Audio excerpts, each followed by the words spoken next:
పాల కక్కరాలు అని చెప్పగానే మీరందరూ ఆలోచిస్తూనే ఉండుంటారు. అదేంటి గోధుమ పిండితో కక్కరాలు తెలుసు, గోధుమ నూకతో కక్కరాలు తెలుసు గానీ, ఈ పాల కక్కరాలు ఏంటి అని ఆలోచిస్తూ ఉండుంటారు. మరింకెందుకు లేటు ఈ పాల కక్కరాలు ఎలా తయారు చేసుకోవాలి? దానికి కావాల్సిన పదార్థాలు ఏంటి అనేది ఇప్పుడు ఒకసారి చూసేయండి.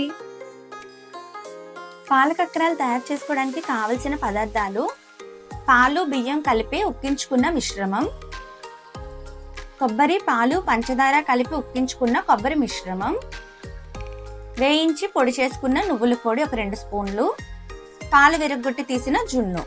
ఇప్పుడు వీటన్నిటిని నేను ఎలా తయారు చేసుకున్నాను అనేది ఒకసారి చూసేయండి. పాల కక్కరాలు తయారు చేసుకోవడానికి గ్లాస్ బియ్యం, 2 గ్లాసుల పాలు, 1 గ్లాస్ పంచదార, ఇది సరైన కొలత. నేను ఇక్కడ 1 గ్లాస్ బియ్యం తీసుకున్నాను. ఈ బియ్యాన్ని చక్కగా కడుక్కుందాం. చూసారు కదా, నేను బియ్యాన్ని 3 సార్లు చక్కగా వాష్ చేసుకున్నాను. ఇప్పుడు వీటిలో మంచినీటిని వేసుకొని ఒక 3 గంటల పాటు బియ్యాన్ని నానబెట్టేద్దాం. బియ్యం అయితే చక్కగా నానిపోయింది కదండి. గ్లాస్ బియ్యంకి 2 గ్లాసుల వరకు పాలు పడతాయి. ఇప్పుడు బియ్యం స్మూత్ ఫైన్ పేస్ట్ అయ్యేంత వరకు పాలను యాడ్ చేసుకొని పేస్ట్ చేసుకోండి. నాకైతే పావు వాటా పాలే అయ్యాయి. చూడండి, నేను చూపించిన విధంగా మంచి కన్సిస్టెన్సీ వచ్చేంత విధంగా పేస్ట్ చేసుకోవాలి. ఈ మిగతా పాలను కూడా ఆ బియ్యం మిశ్రమంలోనే యాడ్ చేసుకోవాలి. ఇలా బ్యాటర్ తయారు చేసుకోవడానికి నాకు 1/2 గ్లాసుడు పాలు మాత్రమే పట్టాయి.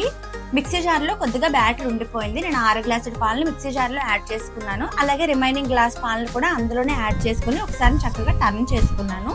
దీని మొత్తాన్ని రైస్ మిల్క్ పేస్ట్ లోని యాడ్ చేసుకుంటున్నాను. ఇప్పుడు గ్లాస్ షుగర్ ని కూడా ఇందులో యాడ్ చేసుకుంటున్నాను. సో ఇక్కడ మనకి గ్లాస్ బియ్యంకి 2 గ్లాసుల పాలు, 1 గ్లాసు షుగర్ అన్నమాట. చిటికెడు ఉప్పును కూడా ఇందులో యాడ్ చేసుకోవాలి. ఇప్పుడు షుగర్ మెల్ట్ అయ్యేంత వరకు చక్కగా కలుపుకుందాం.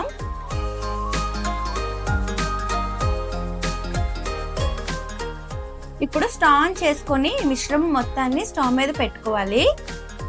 చక్కగా కలుపుతూ ఉంటే ముద్ద మొత్తం దగ్గరకు అయిపోతుంది. ఇలా మనం కలుపుతూ ఉంటుండగా మిశ్రమం అనేది థిక్ అవుతూ ఉంటుంది, కింద కూడా అంటేస్తూ ఉంటుంది. సో చక్కగా జాగ్రత్తగా కలుపుకోవాలి. చూస్తున్నారు కదా, ఈ విధంగా కలపడం మాత్రం అస్సలు ఆపకూడదు. ఏ మాత్రం ఆపేసినా అడుగు అంటిపోతుంది. సో ఇలా చక్కగా కలుపుతూనే ఉండాలి. సేమ్ మనం ఉండ్రాల పాయసంకి ఎలా ఉక్కించుకుంటామో అదే విధంగా దీన్ని మనం ఉక్కించుకోవాలి. చూసారు కదా, ఈ విధంగా సాఫ్ట్ గా ఉక్కించుకోవాలి. చివరగా దీంట్లో కొద్దిగా నెయ్యిని కూడా యాడ్ చేసుకోవాలి. ఇప్పుడు మొత్తాన్ని ఒకసారి చక్కగా కలుపుకొని స్టవ్ ఆఫ్ చేసుకుందాం. కక్కరాల ముద్దని ఎలా తయారు చేసుకున్నామో చూసారు కదా. ఇప్పుడు అందులోకి స్టఫింగ్ కోసం జున్ను మిశ్రమాన్ని ఎలా తయారు చేసుకున్నామో ఇప్పుడు చూసేయండి. ఇప్పుడు మనం పాలను మరిగించుకుందాం. చూసారు కదా, పాలు చక్కగా మరుగుతున్నాయి. ఇప్పుడు ఇందులోకి మనం ఒక 2 స్పూన్ల పెరుగుని యాడ్ చేసుకుని పాలను విరగ్గొట్టుకుందాం.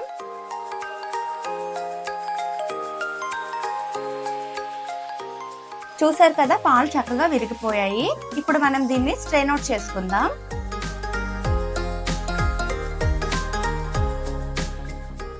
ఒక స్పూన్ తో చక్కగా ప్రెస్ చేసుకుంటే ఈ జున్నులో ఉండే వాటర్ మొత్తం కిందకి దిగిపోతుంది. మనకి జున్ను అనేది చెక్కిలాగా వచ్చేస్తుంది.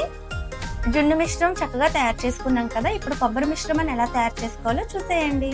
స్టవ్ ఆన్ చేసుకొని కడాయి పెట్టుకొని ఒక 1/2 కప్పుడు కొబ్బరి తురుముని యాడ్ చేసుకోవాలి. ఒక 1/2 కప్పు షుగర్ ని యాడ్ చేసుకోవాలి. కొద్దిగా పాలను కూడా యాడ్ చేసుకొని మిశ్రమం మొత్తం దగ్గరకు అయ్యేంత వరకు ఉడికించుకోవాలి.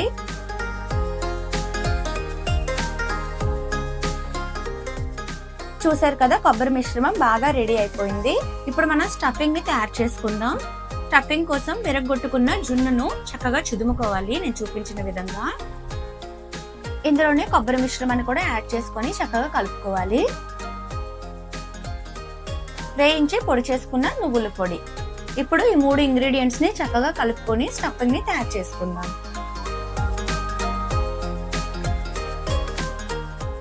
ఇప్పుడు పాల కక్కరాలను ఎలా తయారు చేసుకుంటున్నామో చూసేయండి.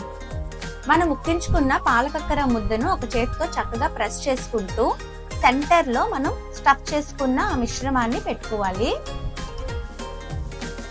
ఇప్పుడు సైడ్స్ నుంచి మొత్తం క్లోజ్ చేసుకుంటూ టైట్ గా ప్రెస్ చేసుకోవాలి. ఆ ముద్ద బయటికి రాకుండా చక్కగా కేర్ఫుల్ గా ప్రెస్ చేసుకోవాలి. చేతికి అంటుతూ ఉంటే నెయ్యిని చక్కగా యాడ్ చేసుకొని బాగా రోల్ చేసుకోండి. చివర్లో క్రాక్స్ వస్తూ ఉంటాయి, చూస్తూ చక్కగా ప్రెస్ చేసుకోవాలి, లేదంటే డీప్ ఫ్రై చేసేటప్పుడు లోపల ఉండే స్టఫ్ బయటకు వచ్చి మాడిపోతుంది. చూసారు కదా, నేను చూపించిన విధంగా ఇలా తయారు చేసుకోవాలి. ఈ విధంగా అన్ని తయారు చేసుకుని డీప్ ఫ్రై చేసుకుందాం. డీప్ ఫ్రై చేసుకోవడానికి స్టవ్ ఆన్ చేసుకుని కడాయి పెట్టుకొని అందులో ఫ్రైకి సరిపడా ఆయిల్ యాడ్ చేసుకోవాలి. ఆయిల్ కాస్త హీట్ అయిన తర్వాత కక్కరాలను ఒక్కొక్కటిగా జాగ్రత్తగా యాడ్ చేసుకోవాలి.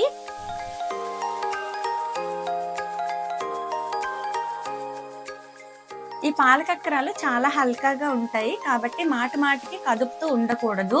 ఒక 2 మినిట్స్ ఫ్రై అయిన తర్వాత రెండో వైపు టర్న్ చేసుకోవాలి. చూసారు కదండి, ఒక సైడ్ అయితే లైట్ గోల్డెన్ కలర్ వచ్చేంత వరకు ఫ్రై అయ్యింది. అలాగే రెండో వైపు కూడా మనం చక్కగా ఫ్రై చేసుకుందాం.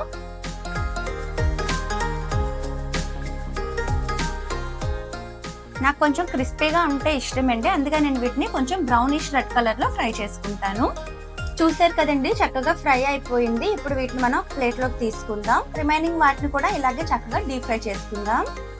చూసారు కదండి, బయట క్రంచీగా లోపల సాఫ్ట్ గా ఉండే ఎంతో టేస్టీ అయిన పాలకక్కరాలను ఎలా తయారు చేశానో మీరు కూడా నేను చూపించిన విధంగా, నేను చూపించిన కొలతలతో చక్కగా తయారు చేసుకుని ఎలా వచ్చింది అనేది నాకు కామెంట్ సెక్షన్ లో తెలియజేయండి.